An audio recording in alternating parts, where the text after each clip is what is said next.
Hello नमस्कार देवर सजनों, मैं हूँ ऋषभ धानुका और आई एम बैक। मैं वापस आ गया हूँ अपने पुराने फॉर्मेट में लॉन्ग स्क्रीन वीडियो के साथ, क्योंकि मैंने अपने एक वीडियो में कुछ गलतियाँ की। उसके लिए मैं क्षमा मांगना चाहूँगा। सबसे पहले मैं क्षमा मांगना चाहूँगा सुधा मूर्ति से, क्योंकि उनको मैंने काफ़ी पर्सनल अटैक किया, जबकि वीडियो इंफॉर्मेटिव और आर्गुमेंटिव होना चाहिए था, डिबेट होना चाहिए था, बट वो काफ़ी पर्सनल अटैक हो गया। मैं फैमिली को जोड़ने लगा, तो वो उसके लिए मैं माफ़ी मांगना चाहूँगा और मैं ऑडियंस से माफ़ी मांगना चाहूँगा, क्योंकि वो एक रैंट वीडियो हो गया था, जबकि मेरा मकसद था कि वो एक इंफॉर्मेशन रिस्ट्रिक्शन हो और उसमें ग्रेविटी हो, इंटेंसिटी हो, इसलिए मैं उसमें स्ट्रॉन्ग पर्सनालिटी रखा था। बट वो वीडियो इंफॉर्मेटिव की जगह रैंट वीडियो हो गया। ऐसी गलती मैंने एक दो बार भी की है, तो मैं कॉन्स्टेंटली डेवलप करते आया। तो मैंने ऑडियंस का फीडबैक लिया, सुना उनके बारे में, काफ़ी उनके बारे में थोड़ा पढ़ाई लिखाई भी की। बट मैं नाराज़ अभी भी हूँ सुधा मूर्ति जी से, क्योंकि उनका जो स्टेटमेंट है काफ़ी अनइन्फॉर्म्ड लगा मुझे सोशल मीडिया के मामले में। क्योंकि सबसे पहले तो उन्होंने सोशल मीडिया को टीवी से कनेक्ट किया, और क्योंकि टीवी के टाइम पे टीवी ब्रॉडकास्ट होती थी, तो ब्रॉडकास्ट स्टेशन को जो आप भेजते थे,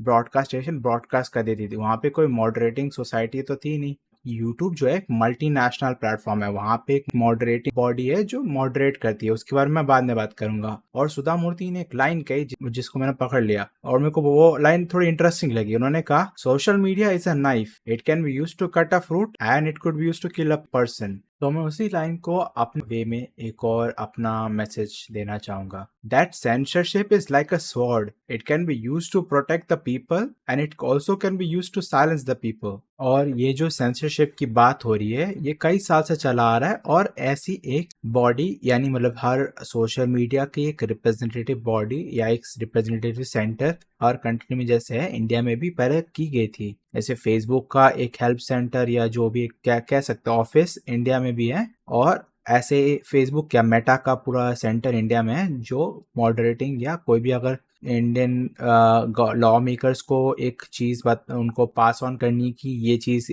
हो रहा है, जो वायलेट करता है, इस चीज़ को इंडिया में ब्लॉक कर दो, या चीज़ को इंडिया में हटा दो। वैसी एक body already at least major social media जैसे मेटा और गूगल की पहले से इंडिया में है। तो अगर ये आपको नहीं पता तो आप गूगल करके देख सकते हैं। ये लॉ बहुत पहले पास हुआ था, और ये हमारे माइटी नाम का जो है, क्या बोलते हैं मेरे को फुल फॉर्म नहीं पता एग्जैक्टली उसका, वो जो आईटी डिपार्टमेंट जो है इंडिया का, या आईटी जो क्या बोलूंगा गवर्निंग बॉडी है, वो ऑलरेडी उसने पास की थी। तो हर मेजर सोशल मीडिया का एक सेंटर इंडिया में पहले से ही है जो मॉडरेट करता है इन चीज़ों को। और ये सेंसरशिप कई टाइम से चला आ रहा है। आपको देखना है, आपको कुछ एग्जाम्पल चाहिए, मोदी सरकार का एग्जाम्पल देता हूँ। मोदी सरकार ने केरला फाइल्स, बंगाल फाइल्स पे कई बार कहा कि हाँ जाके देख के आइए, बहुत बढ़िया फिल्म है, एकदम सच्ची घटना पर आधारित है। जबकि फिल्म में कहा गया है कि सीन और मूवी को फिक्शनलाइज किया गया है, नंबर्स को फिक्शनलाइज किया गया, फिर भी एक डॉक्यूमेंट्री फिल्म की तरह प्रमोट की गई थी। और जो डॉक्यूमेंट्री मूवी थी जो बीबीसी ने बनाई थी गुजरात राइट्स पे, उसको इंडिया में रिलीज ही नहीं करने दिया। तो अगर आपको लगता है कि सेंसरशिप इस सरकार में सही है, और आपको लगता है सेंसरशिप आना चाहिए, तो बढ़िया है, आप ले आइए, आपको खुद कॉन्सिक्वेंस दिखाई देगा। और भी टॉपिक्स पे जाएंगे, बट हम पहले थोड़ा सा और एग्जांपल देना चाहेंगे। एक मेजर एग्जांपल है न्यूज़ का। मैं नहीं कह रहा कि या इन दोनों क्राइम केसेस को क्या तोलना चाहिए, बट आप दो केसेस देखिए। एक है नेपाली स्टूडेंट जिसने सुसाइड कमिट किया, क्योंकि बीजेपी के कोई स्टेट के एक एमएलए के लड़के ने उसे हैरास किया, उसके फोटोज लीक करने की धमकी दी और मजबूर किया उसे सुसाइड करने पे। एक तरफ है जहाँ पे ऑब्वियसली बंगाल के जानते हैं कितना घिनौना क्राइम हुआ था।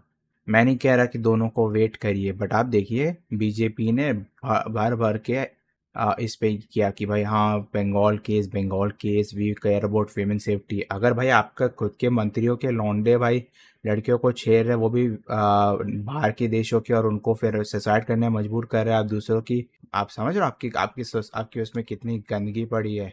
बेटियों को क्या बचाओगे? आप खुद ही सोचिए ना कि किस केस को ज़्यादा फुटेज मिली, किस केस के बारे में अखबारों में ना छापा गया, ना उस पर वीडियो बनी। बहुत कम न्यूज़ चैनल है जिन्होंने ये बीजेपी के एमएलए के कारण नेपाली स्टूडेंट की हत्या हो गई या उन्होंने सुसाइड कमिट कर लिया, कितने न्यूज़ चैनल छापा, कितने न्यूज़ चैनल्स ने उनकी फुटेज रन की, कितने दिन तक रन की, बताइए आप। अगर आपको और भी गंदगी के बारे में जानना है और हिपोक्रेसी के बारे में जानना है, तो इससे पहले वाला वीडियो देख सकते हैं बीजेपी के बारे में, जिसपे उनके खुद के मंत्री होम मिनिस्टर जी गाली का इस्तेमाल कर रहे असेंबली में, और लोग को फ़र्क नहीं पड़ रहा।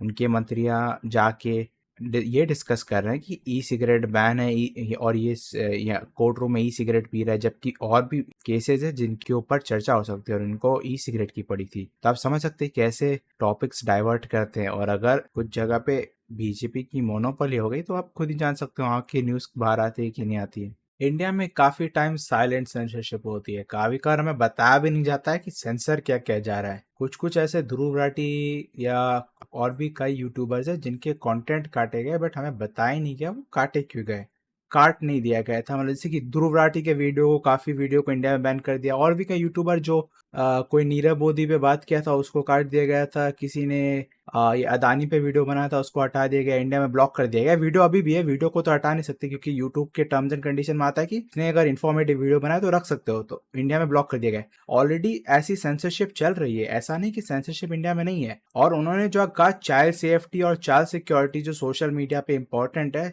कि बच्चों पे, महिला पे, तो उस पे मैं थोड़ा सा सुधा मूर्ति को इन्फॉर्म करना चाहूँगा या उनको थोड़ा सा। तो कुछ ऐसे पॉलिसीज, फॉरेन पॉलिसीज में सुधा मूर्ति को मैं इनलाइटन करना चाहूँगा कि जो एग्जिस्ट करता है अभी। तो ये आ गए हम चाइल्ड सेफ्टी पॉलिसीज पे यूट्यूब की, और ऐसे ऐसे ऐसे चाइल्ड सेफ्टी पॉलिसीज और टीओएस पॉलिसीज हर प्लेटफॉर्म की है। कोई भी सोशल मीडिया पकड़ लो, कोई नामी सोशल मीडिया पकड़ लो, वो टकाटक, मौज और ये सब जो इंडियन प्लेटफॉर्म ने बनाया ना, वो सब गलीज प्लेटफॉर्म की बात नहीं कर रहा हूँ। Official international social media platform जो है, जो नामी प्लेटफॉर्म है, सबके ऊपर ऐसी चाइल्ड सेफ्टी पॉलिसीज पहले से है। और ये मॉडरेशन बहुत स्ट्रिक्ट कानून है क्योंकि ये इंटरनेशनल प्लेटफॉर्म है, ये सिर्फ इंडिया के लिए लागू नहीं होती है। विदेश में हर जगह फॉर्म पे एक मॉडरेशन रहती है कि ये, क्योंकि ये इंटरनेशनल प्लेटफॉर्म है और ये गूगल के द्वारा है, क्योंकि गूगल एक इंटरनेशनल ब्रांड है, तो उसको हर जगह मुंह दिखाना होता है। तो ऐसा नहीं कि एक जगह वो करते हैं एक जगह नहीं करते। तो ये चाइल्ड सेफ्टी पॉलिसीज है, ये आप गूगल करेंगे तो मिल ही जाएगी आपको कहीं ना कहीं। इस पे आपको बहुत सारे बोल्ड करके टॉपिक्स दिख रहे हैं। एक है सेक्सुअलाइजेशन ऑफ माइनर्स, ये बहुत एक वो है, मतलब एक सीरियस टॉपिक है यूट्यूब के लिए कि वो कुछ भी अगर ऐसा होता है जिसमें उसको लगता है कि माइनर्स को इस्तेमाल किया गया है for nudity and other stuff, जो भी यहाँ पे लिखा गया पढ़ सकते हैं, विथ कॉमिकल इंटेंट, तो उसको इमीडिएटली हटा दिया जाएगा। And they work with global law enforcement agencies. ये देख लिया आपने, आपने जो कहा था ना कि और अगर आपको कुछ लगे तो जाकर रिपोर्ट भी कर सकते हैं। सेकेंड हम दिखा देते हैं हार्मफुल और डेंजरस एक्ट्स इन्वॉल्विंग माइनर्स। इसका मतलब है कि अगर ऐसा कोई एक्टिविटी जो माइनर कर रहा है जो डेंजरस हो सकता है उसके एज के लिए, without any professional assistance, like कुछ कुछ होते हैं ना पब्लिक, कुछ कुछ स्टंट्स होते हैं जो अंडर प्रोफेशनल असिस्टेंट के होते हैं, जो ऐसे एड वैड हो गया जो आप पहले कह रहे थे, वो प्रोफेशनल असिस्टेंस के अंदर होते हैं, वो अलग है। बट अगर कोई माइनर कुछ भी डेंजरस एक्टिविटी एक्ट कर रहा है, जैसे नीचे में कुछ एग्जांपल्स दिए गए, drinking vapour, e cigarette, tobacco, marijuana, misuse of fireworks, arms या ड्रिंकिंग, उसको हटा दिया जाएगा। फिर exposing minors to mature theme simulating parental abuse, coercing minors, violence, sexual themes, violence, obscure or mature themes not suited for young audience, medical procedures, self-harm, use of adult horror characters, ये सब misleading family content में आता है। जो आप family की बात कर रहे थे कि स्पाउसेस और चिल्ड्रन के लिए, तो ये आप यूट्यूब के टर्म्स एंड कंडीशन पढ़ सकते हैं, बहुत बढ़िया से लिखा है। साइबर बुलिंग और हरासमेंट ऑफ इन्वॉल्विंग माइनर्स भी एक और बहुत इंपॉर्टेंट टॉपिक है यूट्यूब के लिए, जिसको लेके यूट्यूब बहुत सख्त है। और ऐसे ही चाइल्ड सेफ्टी और पॉलिसीज मतलब इंस्टाग्राम पे भी है और भी कई जगह है। तो यही मेरा पॉइंट था कि जो सुधा मूर्ति कह रही थी कि भाई ये अचानक से मुझे सेंसरशिप चाहिए, गुस्सा दिलाया या मुझे बहुत क्रोधित किया, क्योंकि ये सब जो पॉलिसीज या जो ऐसे सेंसरशिप की बात कर रही है ये यूट्यूब ऑलरेडी खुद करता है, इंडिया को अलग से कुछ करने की जरूरत नहीं है। और आपको इंस्टाग्राम की और एक खास फीचर बताता हूँ जो शायद आपने देखी नहीं होगी और आपको लगता है कि इंस्टा को मॉनिटर नहीं कह सकता है, और ये पेरेंट नेग्लिजेंस है, ये मैं कह रहा हूँ।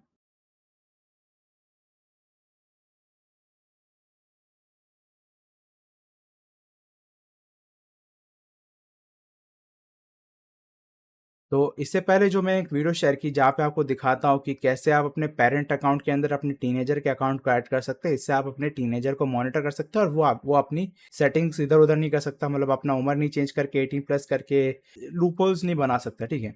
और मैं मानता हूँ कि यूट्यूब के पॉलिसीज होने के बावजूद, इंस्टाग्राम के पॉलिसीज होने के बावजूद कुछ कुछ कंटेंट निकल जाते हैं। देखो अगर अगर आज कोई कंटेंट निकला, पकड़ा जाने में एटलीस्ट 1-2 दिन लग सकता है, ठीक है। और ऐसा तो नहीं कि आपकी सरकार अलग से जो सेंसरशिप बनाएगी वो आज के आज ही तुरंत ऐसे फटा पकड़ेगी। मैंने जो स्टेटमेंट कहा था, जो उनके सुधामूर्ति के काउंटर में कहा था कि censorship is like a sword, can be use to defend people और it could use to silence people. और ये जो सेंसरशिप की जो चीज है, ये कई बार इस्तेमाल की गई है, पॉलिटिशियन के खिलाफ इस्तेमाल की है। संचार सेतु की कहानी याद है? तो संचार सेतु ऐप था जिसको कहा गया था कि आपके डिवाइस को इंस्टेंटली पकड़ा जाएगा, कुछ नहीं हुआ।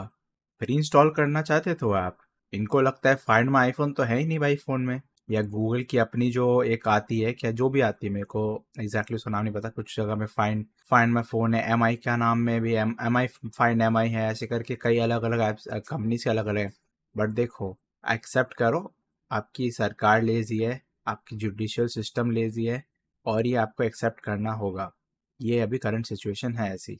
देखिए, मेरे मेरे परिवार में भी नई जनरेशन आ रही है, मतलब मेरे नीसेस एंड नेफ्यूज। तो ऐसा नहीं कि मुझे बच्चों की चिंता नहीं है, और आजकल कंटेंट ब्रेन रॉट बहुत ज़्यादा फैल रहा है। मैंने रिसेंटली एक वीडियो बनाई थी वार्न करते हुए लोगों को कि ये जो एआई वीडियोस है इससे बच के रहिए, या एआई न्यूज़ चैनल्स इनसे बच कर रहिए, मिस इन्फॉर्मेशन फैलाते हैं। देखिए, मैं एज अ कंटेंट क्रिएटर मैं अपनी रिस्पॉन्सिबिलिटी लेता हूँ कि मैं आपको सही इन्फॉर्मेशन दूँ, सही गाइडेंस दूँ कि कहाँ पे कंटेंट में दिक्कत आ रही है, और आप एज अ ऑडियंस आपका फर्ज बनता है कि आप रिपोर्ट करिए। मैं इस सेंसरशिप का काफ़ी जिम्मेदार अपने आप को और अपने जैसे जो हिंदुस्तानी है उनको ठहराता हूँ, क्योंकि जियो के बूम के बाद इंटरनेट में जो गोबर फैला उसकी रिस्पॉन्सिबिलिटी हम हिंदुस्तानियों की है। टिकटॉक आया, टिकटॉक में काफ़ी चीज़ें गंदगी फैली, यूट्यूब पे गंदगी फैली, फेसबुक पे गंदगी फैली, क्योंकि सबके हाथ में इंटरनेट आ गया था और वो अनरेगुलेटेड इंटरनेट था। जो आदमी जो पोस्ट कर रहा था, और उस समय इतनी मास वीडियो पोस्टिंग हो रही थी कि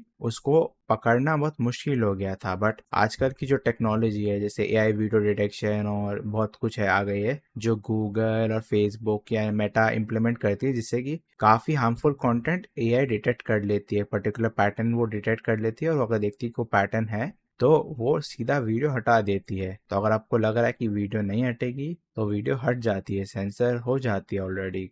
और आपको लगता है ऐसी वीडियोस या ऐसे कंटेंट जो हार्मफुल है और नहीं हट रही है, as a citizen, as a Hindustan का नागरिक, एज भारत का नागरिक, आपका फर्ज बनता है कि आप उस वीडियो को रिपोर्ट करें। और जैसे हम लोगों ने स्वच्छ अभियान किया, हम स्वच्छ सोशल मीडिया करेंगे। जो गंदगी देखेंगे, जो इन मिस इन्फॉर्मेशन देखेंगे, उस पर सवाल उठाएंगे, उसको रिपोर्ट करेंगे और उसके खिलाफ जाएंगे। मैं हूँ ऋषभ धानुका, और अगर आप मेरे से अग्री करें, डिसएग्री करें, जो भी करें, अपने कमेंट सेक्शन में अपना ओपिनियन बताइए। वीडियो पसंद आया तो लाइक करिए, नहीं पसंद है तो डिसलाइक करिए। अगर और वीडियो ऐसे देखने हैं जिसपे मैं अपनी यापिंग करता हूँ तो सब्सक्राइब करिए। बेल नोटिफिकेशन हिट करेंगे तो हमारे नए वीडियो के बारे में आपको इन्फॉर्मेशन मिलेगी। और मेरा एक यूपीआई डोनेशन लिंक है और बाय मी कॉफ़ी है, अगर आप मुझे पैसे देना चाहते हैं, डोनेट करना चाहते हैं तो कर सकते हैं, क्योंकि ये चैनल कम्प्लीटली जनता फंडेड है। आपका डोनेशन से ही ये चैनल चलता है। अगर आप नहीं भी करना चाहते हैं कोई बात नहीं, चैनल को एंजॉय करिए। But anyways, take care, stay safe, सतर्क रहें, सावधान रहें। जय हिंद।